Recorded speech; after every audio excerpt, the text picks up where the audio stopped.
Hello everyone and welcome to the Jailhouse. My name's Jailhouse Chris. This is Watkins Glen in Group Forecast, which I've been very much enjoying this week. I think this is quite an interesting one because of the range of cars that we have. So we've got a TT on pole, we've got two G70s, and then myself in the NSX, which are the two meta cars this week. And then behind me is the Mazda 6, which I must confess I haven't seen very much this week. There's also a 4C somewhere, I think. I have seen a couple of those this week.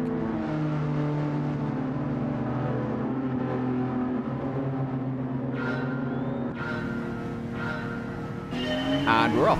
I get a good start. The NSX does seem to be pretty good off the line. We catch up to the G70 a little bit. I have really been struggling with this first corner on the first lap. I have a tendency to get a bit nervous and brake too early, which allows people to catch up, but this time I've actually managed to do it pretty well. The G70 has pulled away a bit, as they tend to do on the exit of corners, but as you can see, if you look in the rearview mirror, Mazda 3 is really starting to catch up. These front-wheel drive cars are absolute rocket ships in Group 4.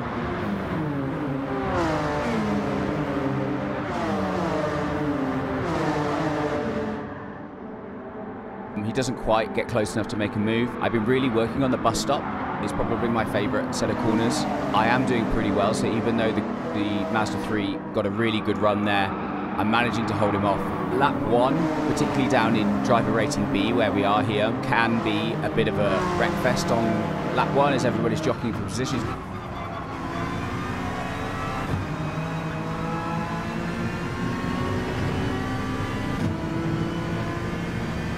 As you can see, there's kind of people trying to go through wide here. I get a really good corner right down the toe of the boot, and we come up and we're alongside the G70. And I think, well, am I going to go for the move? I'm probably going to go for the move at this point. He moves out, I don't move out on the brakes, and the Mazda 3 completely overcooks it, as do the two in front of us. So for a short time, I am in first place.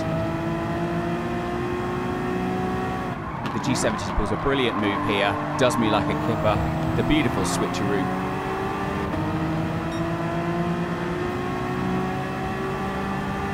This is a slight mistake here. I do try to fight him around the outside for a moment and then decide that the discretion is the better part of valor and that it's probably time to tuck in behind him. Now, something I do have a problem with is I don't like being overtaken, I'd imagine, like most racers, but particularly when I'm trying to move up through the rankings as I am at the moment, I think I need to accept that I know that there are going to be people faster than me. Fighting them doesn't do any good. The only thing it does is it costs us both time. So if I do see someone they're clearly going to overtake, from now on I'm going to try and let it happen and then tuck in behind. If I'm quick enough, I'll keep up. If I'm not, well, then they'll move away and it was going to happen anyway. If you look behind, you can see that at least 3 of the 4 cars that are behind me have got penalties. And so now it's really just a case of not letting them try and make a move before the penalty line.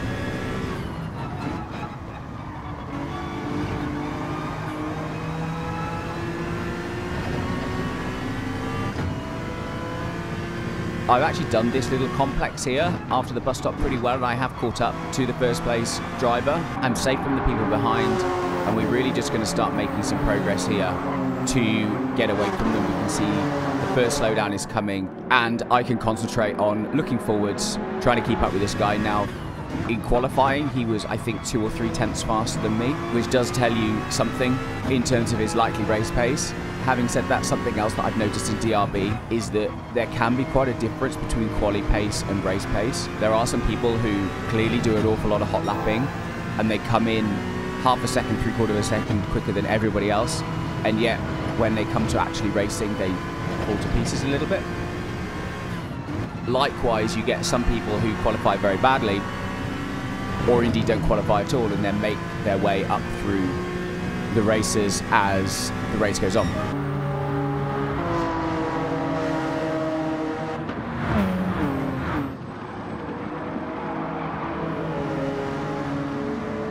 As we can see here, I got not an amazing run out of the first corner, and you can see compared to the G70 in front.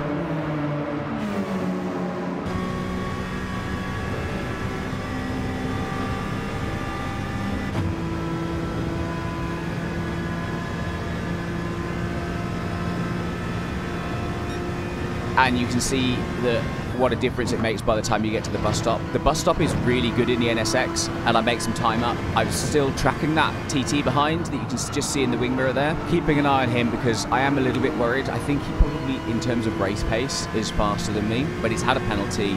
He went wide on that first corner. This is the other thing that I'm finding that I need to be quite careful of when I do these sorts of races. Pretty much everybody will make a mistake at least once in the race. This changes depending as to whether you're in D, C, B, A plus.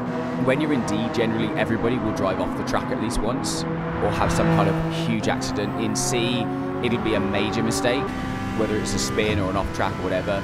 In B, you don't tend to get quite so many of those, but what you do tend to get is an awful lot of penalties as people are quick enough to really make progress as they're going along, and they really start to push their limits, and so you tend to find that there are quite a lot of these sort of small track limit penalties, and then occasionally you get people who make huge mistakes. That's really what you're looking for when you're doing these sorts of races, and this is what I'm really learning with the help of advice that I've seen online from people. So I can really recommend Digit Gaming has a masterclass, which is a series of videos and then some exercises. It's really worthwhile doing if you can afford the price. I think it's pretty good value. I've done it and I've watched most of the videos. I really feel like it's made a difference to my racing.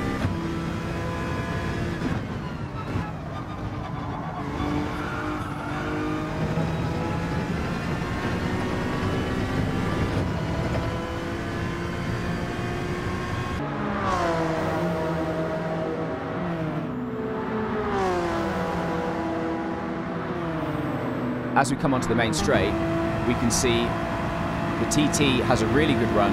I'm not quite sure what he was trying to achieve with that maneuver attempt there. There wasn't really the space to go around the outside. I was clearly moving to the outside, and I just kept moving, so I don't feel that that was a block or a dirty move or anything. Fortunately, he didn't do me any damage, and that bump draft that he inadvertently gave me did make the bus stop a little bit more complex. I've managed to get some space from him. The next place that he can really dive if he wants to is into this right-hander onto, I don't even know, is it the back straight? I guess it's the back straight. But this is an area that the NSX does really well, and I think the TT does struggle with the weight transfer to the back. I don't think it manages to get the power down.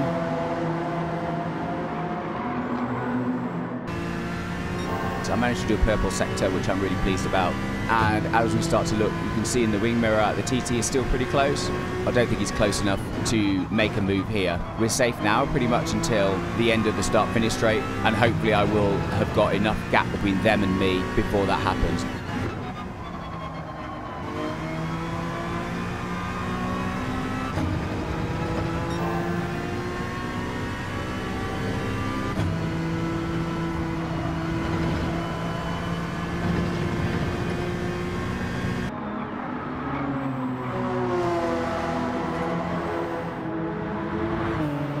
See, I have managed to build up something of a gap. This final sector is quite a strong one, I think, for the NSX compared to the TT, but the TT is definitely going to make some time back on the straight because those front-wheel drive cars do seem to have an advantage in terms of straight line speed.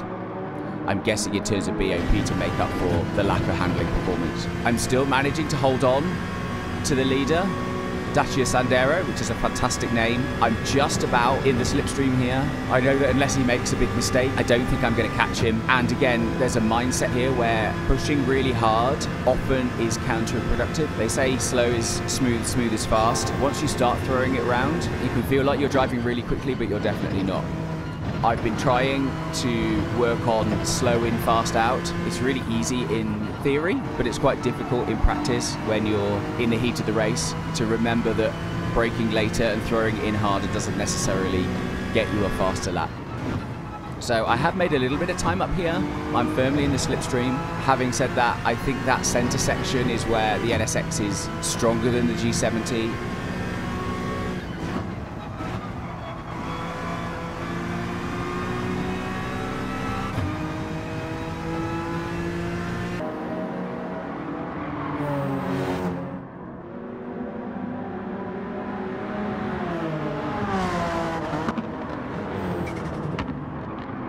I think here, into this section, into the final sector, and then the first sector on the run up to the bus stop is where the G70 really shines. And you can see here he's moved away, he's taking those corners much better than me. This is really where it hurts, because as we go to third person and everything slows down, I apparently miss by 1 pixel the track limit. I am still not sure. I would like a serious inquiry on that, please.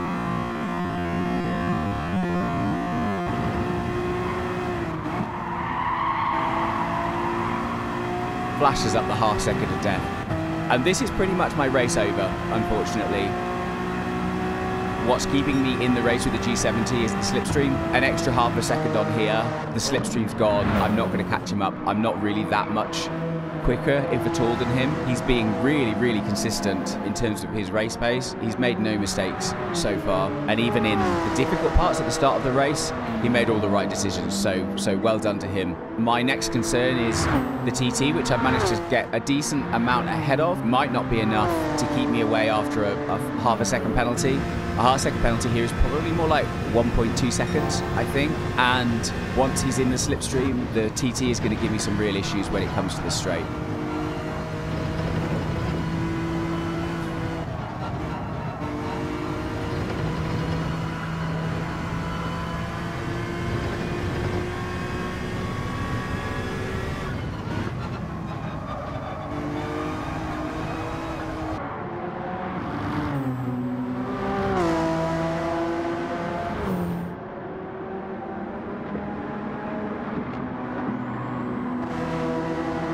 So let's have a look. He's just in the shot there. And as we come around, is he close enough to get me? I do pull over to allow him some space just in case he does get close enough. But he's not that close.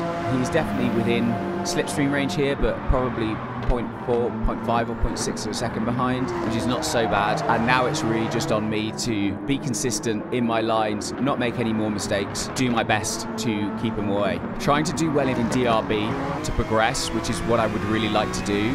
I've noticed really a combination of qualifying well. If you can qualify in the top 3 or 4, it makes a huge difference to the fact that you're not fighting down either with the people who haven't bothered to qualify or just generally that sort of general melee that happens in the mid-pack.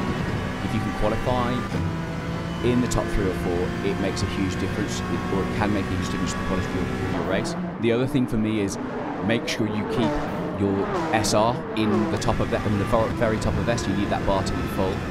The moment you drop down to race with the A or God forbid the B drivers, you're going to have a bad time. So as you can see here, I've speeded up the footage. There isn't really anything much that happens. That's about as close as the TT gets. That's pretty much the end of the race. Now, the other part here is that, of course, you want to win every race, but you also need to understand what winning means in the context. You don't really get anything extra for winning these races. You get a little bit of extra money, you get a little bit of extra DR, but not really very much. And so what we're looking at here is anything really in the top 5 is good from a DR perspective. Anything pretty much in the top 8 is going to give you DR no matter how small. And so getting a comfortable win in second is way better than pushing really hard and crashing and finishing 9th, or catching up to first, making some stupid move, taking you both out, and you've not only ruined your own race, you've ruined someone else's race. That really, for me, is the key to gaining DR. My ultimate aim, I mean, whose aim really isn't to get into A+. I don't think I'm quick enough for that, but I do think that there's quite a lot left in my driving to make more improvement. I'm going to keep watching videos, I'm going to keep taking advice. There's a YouTuber who is associated with Digit Gaming called Luke Nagaro. He's been doing some really good videos recently in terms of how to survive these sorts of races. They're really worth watching if you want to improve. The other thing I would advise you to do is find someone you like and watch their track guide that usually comes out on a Monday every week. I watch Tidge's. I've been watching his for pretty much for as long as I've been playing GT7, and I really do think that they help. Here's the end of the race. I was pretty happy with that one, really. I started 4th, I finished 2nd, so I made 2 places, which I'm really pleased about. I thought it was a good race. I kept my cool. I'm a little bit upset about getting that penalty, but I don't think it would have changed the result. There we are. Gained a little bit more DR. I needed to go and improve my lap time, which I did, and we're ready to go to the next one. So thank you very much for watching. As always, I would love it if you would comment on the video, let me know what you thought of it, how you're getting on in your quest to improve your racing in GT7. Remember to like and subscribe, and hopefully I will see you next time. Thanks very much. Bye-bye.